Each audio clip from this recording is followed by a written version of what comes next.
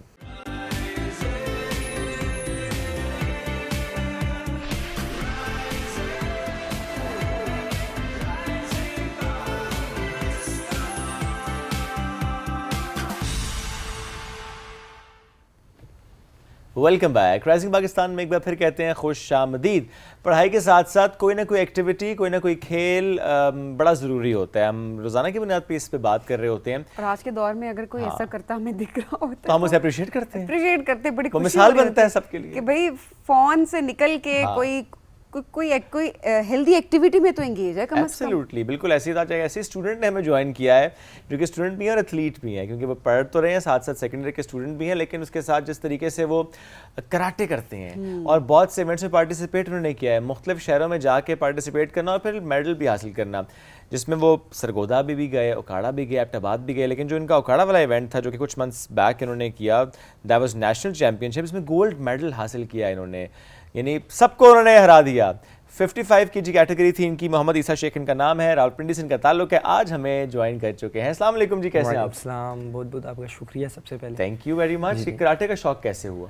Karate کا میں back flip مجھے سیکھنی تھی, تو میں کلب گیا اور وہاں پہ نا ایک ٹریننگ کر رہے تھے. اچھا. میرے ساتھ کے لڑکے تو سینئر میری ٹریننگ کر رہے تھے. میں نے کہا یہ کس طرح ہوتا ہے, تو انہوں نے کہا انہیں پنچ سیکھنا پڑے گا اور یہ تو کرتے پھر مجھے شوق پڑ گیا. اوکے, بیک فلپ وہ جو کلا بازی الٹی والی, جی پارکور ہوتا ہے یہ تو. جی آپ کو آتی ہے؟ جی, فرنٹ آتی ہے, بیک نہیں آتی. فرنٹ مطلب جس میں بس ایسے یوں نہیں, یوں کر کے یوں. I mean you want to try? I can't, میں اس عمر میں نہیں ٹرائی کر سکتا, بٹ آپ نے پہلے بھی کیا تھا ٹرائی. نہیں ہوا تھا نا مجھ سے, پہلے بھی ٹرائی کیا تھا. نہیں اچھا, ایک منٹ رکے, اس دن سے میرے اس بازو میں درد ہے جس دن سے آپ نے شرارت کی اور مجھے پٹوایا. سب کو پتا ہے کہ اتنا کچھ ہوا نہیں تھا, جس طرح انہوں نے سچ میں درد ہے. تھوڑی دیر کے بعد انہوں نے شعیب نے اپنے بازو پکڑ لیا اور ایسے ایکٹ کیا کہ پتہ نہیں کیا ہو گیا, اور ابھی تک 4 دن گزر گئے, 2 دن گزرے. اچھا 2 دن گزرے, پتہ نہیں زمین کس فاسٹ پیس پہ چل رہی ہے. چلے 2 دن گزر گئے, 2 دن کے بعد بھی ہے, تو ہم یہ رسک نہیں لیں گے کیونکہ ہمیں پھر بار بار سننا پڑے گا میرا بازو. نہیں, دیکھیں اگر میں نے اس عمر میں کراٹے کیے ہوتے تو آج میں اس عمر میں ایسا نہ ہوتا. Still young. 2 سال کے فرق ہے. کمنگ ٹو عیسیٰ اگین, تھوڑا سا بتایا مجھے. اچھا, جو اوکاڑا والا ایونٹ تھا, دیٹ واز نیشنل چیمپئن شپ, کتنے زیادہ کنٹیسٹنٹس تھے, کتنے زیادہ ایتھلیٹس تھے, کتنا کمپٹیشن ٹف تھا یہ میکسیمم ٹف میں جو ہم ڈیلی کی ٹریننگ کرتے ہیں نا, ہمارے لیے اتنا ٹف نہیں ہوتا. اوکے, کیونکہ آگے ادھر ادھر ہم کھیلتے رہتے ہیں. صحیح ہے, پریکٹس اچھی ہوتی ہے, پریکٹس اچھی ہوتی ہے, وارم اپ یہ وہ سارا اوکے کر لیتے ہیں. تو اس میں لاہور سے, کراچی سے اور مختلف شہروں سے آئی ہوئی تھی ٹیمیں. تو یہ 3 ڈے کا ایونٹ تھا, تو میکسیمم اوکے ہوا اور مزہ بھی آیا کھیلنے کا, اور انشاءاللہ آگے بھی جا کے ہم کہہ رہے ہیں کہ نیشنل انٹرنیشنل کھیل لیں گے. اچھا, آگے کیا سوچا ہوا ہے؟ کیا ابھی کوئی ایونٹ ہے جس کی پریپریشن کر رہے ہو؟ مائنڈ میں کیا ہے, گول کیا سیٹ کیا ہوا ہے؟ ابھی تھوڑے کیا کہتے ہیں آیا ہوا ہے, لیڈ آئی ہوئی ہے نا انٹرنیشنل کی, سر ملیشیا میں آئی ہوئی ہے, تو وہ کہہ رہے ہیں کہ آپ کھیلیں ادھر آ کے. تو یہ تو جی جی انشاءاللہ یہ اسلام آباد ہمیں گورنمنٹ سپورٹ کرے نا اگر, کہ اسپانسر دے, اور یہ اس میں سب پرائیویٹ سیکٹر بھی اس میں آئے وہ اسپانسر دیں, تو ہمارا کافی دل کرتا ہے کہ ادھر جائیں, کیونکہ میکسیمم میں کوئی بھی جہاں بھی ٹورنامنٹ کھیلنے جاتا ہوں مدر سے پیسے لے کے جاتا ہوں, تو اپنے دے دیتی ہیں پیسے آرام سے. جی وہ شوق ہے, اب وہ کہتے ہیں کہ شوق, تو خوش ہوتی ہے نا کہ بیٹا ذرا صحیح آگے جا رہا ہے ماشاءاللہ. تو وہ ان سے لینا پڑتا ہے. اور میرے ایک سر بھی ہیں, سر ریحان, وہ جرمنی چلے گئے ماشاءاللہ سے, انہوں نے ادھر جا کے اپنا نام بہت اچھا بنایا ہے. جب وہ بھی کراٹے کی دنیا میں آگے جا رہے ہیں. جی کراٹے کی, ادھر بھی نیشنل کھیلتے ہیں, ادھر کے وہ اپنا ایک قسم کا ان کو کلب میں کوچ بن چکے ہیں وہاں پہ جا کے, تو ماشاءاللہ ان کا. اچھا, کراٹے میں تو بہت کیٹیگریز ہوتی ہیں نا, جو کہ مجھے سبھی کو اتنی ڈیٹیل تو نہیں پتا, ہمیں تو کراٹے پتہ ہے کراٹے ہوتا ہے, اس میں ظاہر ہے تائیکوانڈو بھی ہوتا ہے, اس میں شوتوکان بھی ہوتا ہے, بہت کچھ ہوتا ہے. آپ کون سی اسپیسیفک کرتے ہیں؟ شوتوکان کر رہا ہوں. کیوٹ لگتا ہے شوتوکان لگتا کیوٹ ہے, اتنا کیوٹ ہوتا نہیں ہے, یہ معاملہ بڑا ٹف ہوتا ہے. تو شوتوکان اور تائیکوانڈو یا فور دیٹ میٹر باقی جو اس کے جانرز ہیں, کیا ڈفرینس ہوتا ہے اس میں؟ ہر گیم میں اپنا ڈفرینس ہے. تائیکوانڈو میں آپ نے صرف ککیں کرنی ہوتی ہیں, ٹھیک ہے, اور پنچ بھی ہوتا ہے, مگر اس کا پنچ صرف فرنٹ پہ مارنا پڑتا ہے. اور جو شوتوکان ہے وہ آپ کے لیے سیف ہے, کیونکہ اس میں آپ کو ہر چیز کے چیسٹ گارڈ, میڈس اور ہر چیز کے لیے. تائیکوانڈو میں بھی سیف ہے, مگر تائیکوانڈو میں یہ ہوتا ہے کہ اونلی ککیں اور کچھ بھی نہیں آپ کر سکتے. شوتوکان میں ککس ہوتی ہیں؟ ککس ہوتی ہیں شوتوکان میں, ککس بھی ہوتی ہیں, پنچ بھی ہوتے ہیں, اور کافی ٹیکنیکیں ہوتی ہیں. اس میں یہ ہوتا ہے کہ آپ نے باڈی کے اس حصے کو مارنا ہے, اس حصے کو نہیں مارنا, ایسے ہوتا ہے؟ جی اور فاؤل بھی ملتی ہے نا, چکاک فاؤل مین چکاک وہاں پہ ہوتے ہیں, چکاک. جی میں وہی کہہ رہی ہوں کہ سارے نام دیکھے, یہ ساری ٹیکنیکس جو ہے وہ ہمیں بڑی کیوٹ لگ رہی ہے, نام بڑے کیوٹ ہے, بہت مار پڑتی ہے. کھیلنے والوں سے پوچھیں گے اصل میں یہ کیا ہے. اچھا, تو کتنی مار ویسے خود بھی پڑی ہے؟ بیکاز اوبیسلی یہ تو ہے کہ مارتے بھی ہیں, مار پڑ بھی جاتی, چوٹیں لگ جاتی ہیں. جی اصل میں نا اس میں بہت سیفٹلی کھیلتے ہیں, ہمیں چیسٹ گارڈ پہناتے ہیں, گم شیلڈ پہناتے ہیں, میڈس, شن پیڈ, اور کافی اس میں چیزیں ہوتی ہیں, سیفٹی سے کھیلتے ہیں. تو خدا نہ خواستہ ہم اگر ہمارے ککیں یا آپس میں ٹچ بھی ہو جائے نا, تو میکسیمم ٹانگوں پہ درد نکل آتا ہے. تو وہ ہو جاتی ہے. اتنی اگر سیفٹی ہوگی تو پھر اگلے کو مارو گے کیسے؟ یہ سیفٹی ہے لیا, آپ کنفو میں چلے جائیں وہ سیفٹی نہیں ہے. پہلے کراٹے جو تھے نا, یہ شوتوکان, یہ پہلے سیف نہیں تھا, یہ آپ بغیر سیف کے کھیلتے تھے, مٹس کے بغیر بھی کھیل سکتے تھے آپ. اس میں یہ ہوتا تھا کہ کافی انجری بھی ہوتی تھی, ابھی بھی ہوتی ہیں. ابھی کیا کہتے ہیں, ریسنٹلی مجھے پہلے انجری ہوئی تھی, میں کلب میں ککیں کر رہا تھا, میری یہ کیا کہتے ہیں کک کی یہ پوری ٹانگ میں درد نکل آیا تھا, اور ایسا درد نکلا تھا کہ میں ایک ہفتہ بیڈ ریسٹ پہ رہا تھا. اس وقت امی نے کیا کہا تھا, بیٹا چھوڑ دو یہ کام؟ نہیں کہا تب؟ نہیں. اوکے, شوق ہے, میں نے نہیں چھوڑنا یہ کام. انشاءاللہ ہم آگے بھی جا کے نام پاکستان کا روشن کریں گے. اور اچھا, ویسے کراٹے میں سیکوینس کیا ہوتا ہے؟ ہم اکثر دیکھتے ہیں ڈفرینٹ گیمز میں ہوتا ہے کہ اچھا آپ نے پہلے اس لیول پر کھیلنا ہے, پھر اپنے اس لیول پر کھیلنا ہے, کرتے کرتے آپ ایک اپنا لیول اپ کرتے جاتے ہیں, رینکنگ اپ کرتے جاتے ہیں, اور پھر آپ انٹرنیشنل بھی پہنچتے ہیں. سو ان کراٹے یا ان شوتوکان کیا ہوتا ہے, آپ نیشنل چیمپئن آپ بن چکے ہیں اس کیٹیگری میں, تو اب پھر نیکسٹ اسٹیپ کیا ہوتا ہے اپنی رینکنگ کو امپروو کرنے کے لیے؟ رینکنگ کو امپروو کرنے کے لیے پہلے آپ کو بہت زیادہ جو ہوتا ہے نا اس ٹائم, اگر آپ نے کلب جوائن کر لیا اور سب کچھ, اس میں آپ نے ٹیکنیکیں سیکھنی ہوتی ہیں. آپ نے ٹیکنیکیں سیکھتے نیشنل پلیئر بن جاتے ہیں آپ. پھر وہ کرتے انٹرنیشنل پلیئر بن جاتے ہیں. اس میں یہ ہوتا ہے کہ بہت زیادہ محنت چاہیے ہوتی ہے, آپ کو اسپیڈ چاہیے ہوتی ہے, اور سب کچھ اس میں انکلوڈ ہو کے وہ کہتے ہیں کہ آپ کے لیے اسپیڈ آپ کی تیز ہے تو آپ بیسٹ ہیں. عیسیٰ, کتنا ٹائم اب آپ دے رہے ہیں پریکٹس کو؟ کتنی پریکٹس کر رہے ہیں؟ میکسیمم 2-3 گھنٹے. 3 گھنٹے پورے دن کے آپ دے رہے تھے, اور ساتھ ساتھ اسٹڈیز کو کنٹینیو کرتے ہیں؟ جی اسٹڈی. صبح کے ٹائم میں جاتا ہوں پارک,